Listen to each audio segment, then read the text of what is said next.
Bienvenidos, queridos oyentes. Espero estén teniendo una noche intrigante y llena de misterio. Una vez más, me encuentro aquí, en el corazón de la noche, lista para envolverlos en los ecos de una historia que les erizará la piel.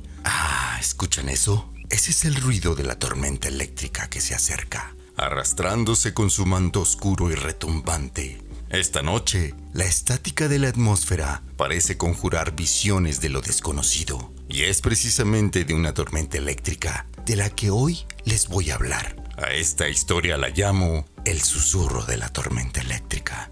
Emilio era un meteorólogo de la Ciudad de México. Había estudiado y dedicado toda su vida a entender los patrones del clima.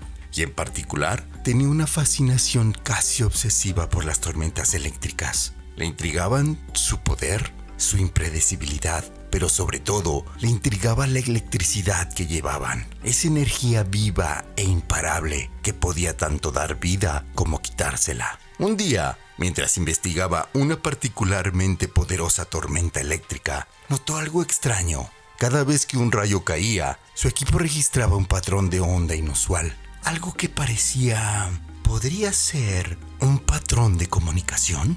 Emilio comenzó a registrar y analizar estas ondas con la meticulosidad de un científico y la emoción de un explorador. Durante semanas, días y noches, estudió estos patrones, buscando un significado, un mensaje, algo. Y entonces, un día, lo encontró. En el corazón de la tormenta eléctrica parecía haber una entidad, una conciencia. Los patrones de ondas no eran aleatorios, sino intencionales. Alguien o algo estaban tratando de comunicarse. Emilio quedó asombrado. Esto era revolucionario, era increíble, pero al mismo tiempo era aterrador. ¿Qué podía ser lo que vivía en el corazón de la tormenta eléctrica? ¿Y qué quería decir? La respuesta a estas preguntas llevó a Emilio a un camino oscuro y peligroso. A medida que trataba de comunicarse con esta entidad, se volvió cada vez más obsesionado y retraído. Comenzó a descuidar su trabajo, su vida personal. Todo en su vida se volvió secundario a su comunicación con la tormenta eléctrica. Fue una noche de tormenta especialmente intensa cuando Emilio finalmente decodificó el mensaje completo de la entidad. Con el cielo iluminado por los rayos, su laboratorio lleno de estática y el zumbido de la electricidad en sus oídos, Emilio leyó el mensaje. Emilio, con su rostro iluminado por la brillante luz de sus monitores, leyó el mensaje. La entidad, esa conciencia en la tormenta, no era de este mundo.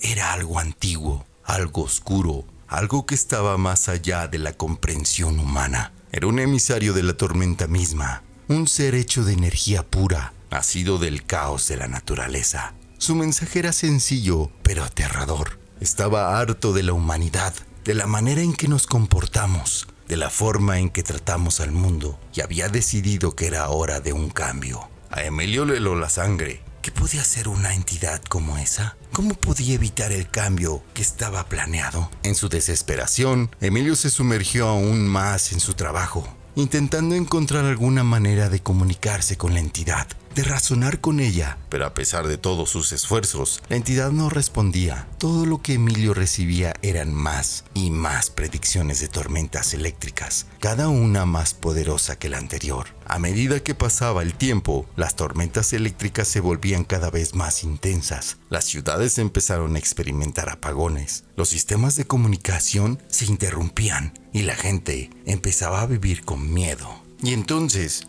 un día sucedió lo inevitable. Una tormenta eléctrica de una magnitud sin precedentes se cernía sobre la Ciudad de México. Emilio, con la esperanza en su corazón y el terror en sus ojos, se preparó para lo peor. Y lo peor llegó.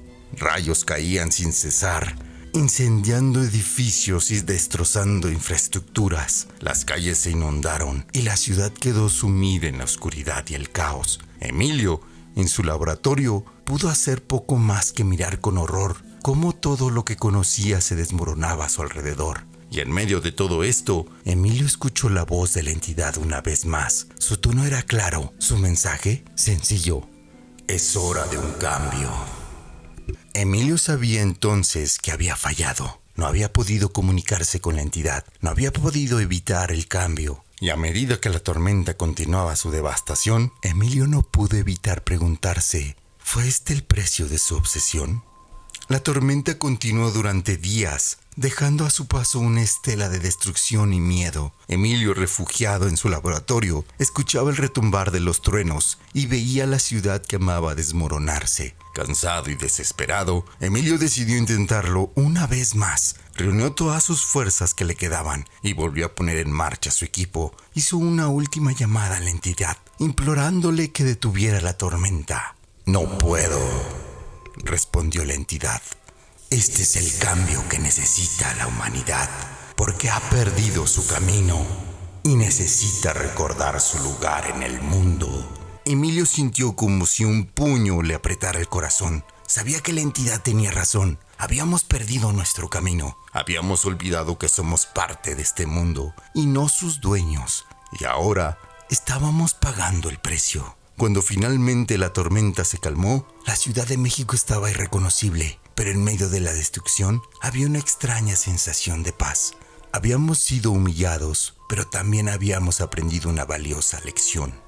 El tiempo pasó y Emilio nunca fue el mismo después de la gran tormenta. Años de esfuerzo y dedicación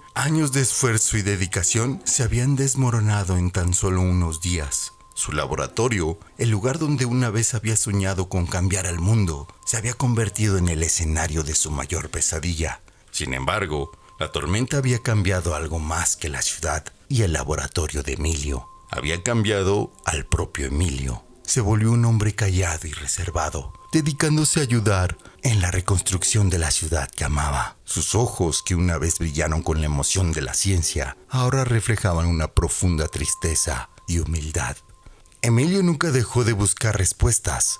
Se dedicó a estudiar las leyes naturales que habían ignorado en su juventud y a encontrar una forma de reconciliar sus deseos de progreso con el respeto a la naturaleza. No sabemos si alguna vez encontró la respuesta que buscaba, pero sabemos que nunca dejó de buscarlas. Y ahora, queridos oyentes, llegamos al fin de nuestra historia. Esta historia la escuché por ahí. Creo que le pasó a Emilio, un viejo amigo de la universidad. Espero hayan disfrutado de la historia.